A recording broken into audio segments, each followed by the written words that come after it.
She lounged back into the couch, arms folded, a smug little smile tugging at her lips. "Be thankful I'm still here," she said, her tone dripping with that superior edge only someone convinced they own your patience could manage. Her words weren't random. She wanted them to sting, to shrink me, to remind me of some imaginary hierarchy she believed she sat on top of.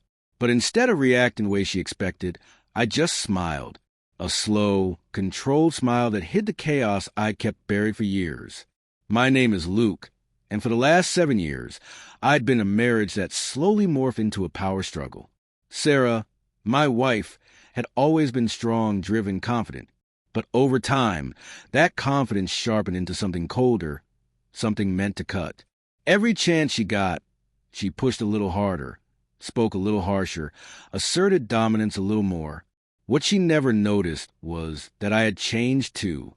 Silently, steadily, I had become patient, observant, quiet in a way that held intention. A hunter biding his time, waiting for the exact moment to reclaim his life. I hadn't stopped loving her. I had simply stopped recognizing her. The warmth we once shared, the late-night laughter, the soft conversations about dreams, had vanished. In their place came sarcasm, my roles, and reminders that my value depended on how much of her attitude I could endure. And sitting across from her that day, I finally understood I didn't have to endure it anymore. "I'm not grateful," I said, my voice calm, each word steady and heavy. Her smirk faltered. For the first time, confusion flashed across her face. "In fact," I went on unwavering, "I've met someone else." Her jaw clenched, and for a brief moment the room froze. Sarah always believed she could push, mock, manipulate, and I would stay right where she expected me to. But the certainty in my tone shattered that fantasy. She opened her mouth, probably ready to argue, to reclaim authority, to insist she still held control. I didn't give her the chance. I rose from the couch, and I felt the shift in the air, power tipping back toward me. "Pack your things," I said softly, almost conversationally. "It's time we start living separate lives." Her hand trembled as she reached for the wine glass on the table. Her eyes darted between me and the door, searching desperately for an escape from a reality she never imagined would come. She forgot one basic truth. Some boundaries, once crossed, don't uncross. And in that moment, something clicked inside me. This wasn't just about leaving a marriage. It was about reclaiming myself, my dignity, my autonomy, the right to choose happiness again. The next morning, the atmosphere in the house was thick and heavy. Sarah moved around quietly, pretending everything was normal, but the tension clung to her. Every glance she sent my way carried uncertainty. Her sarcasm, her sharp laughter, her mastery of twisting words. They were worthless now. Control had slipped away from her hands. I stood at the counter pouring myself coffee, every movement calm, measured. I didn't need to say anything. She fidgeted with her sleeve, waiting desperately for a sign of hesitation that never came.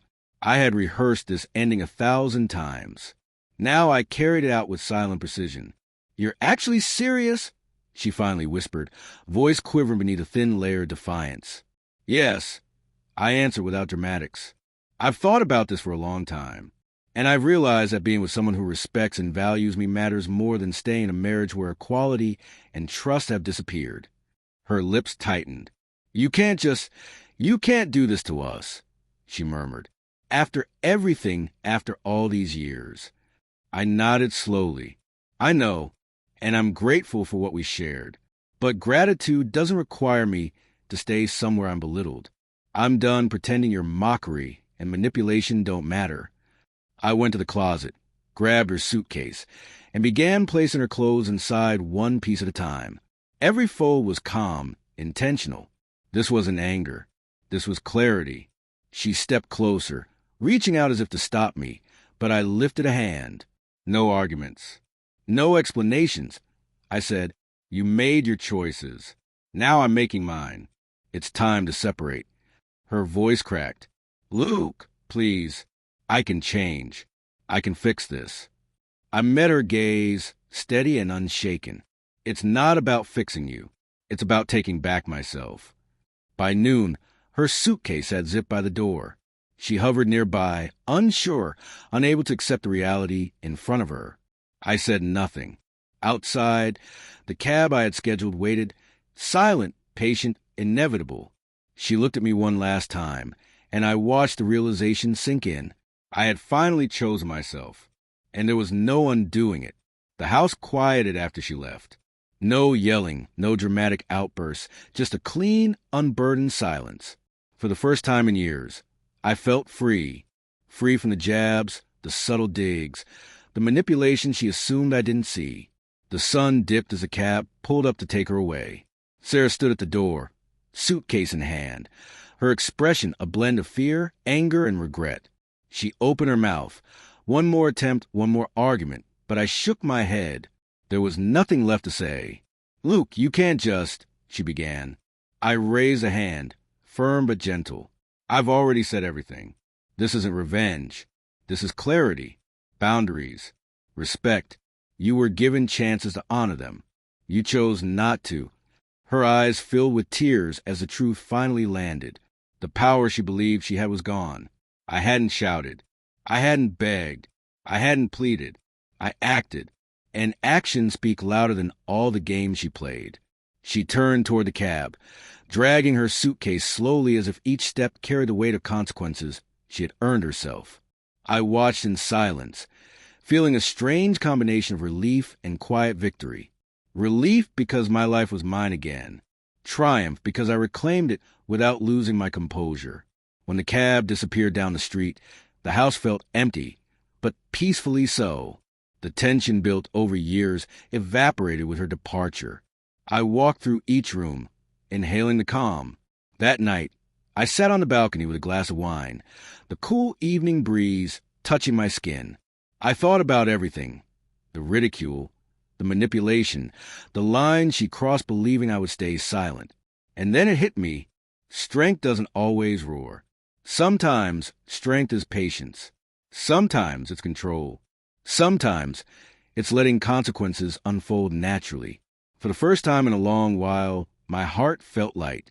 Not angry, not resentful, just clear. I had done what was right for my dignity, for my peace, for the life I deserved. Staring out into the quiet night, I understood something deeply. Marriage is a partnership, not a battlefield where one person dominates the other. Respect is not optional. And when someone refuses to offer it, there's only one path left: leave calmly, firmly, and without regret. For the first time in years, I smiled without forcing it. I had reclaimed my life, my happiness, my power. Whatever the future held, it was finally mine to shape.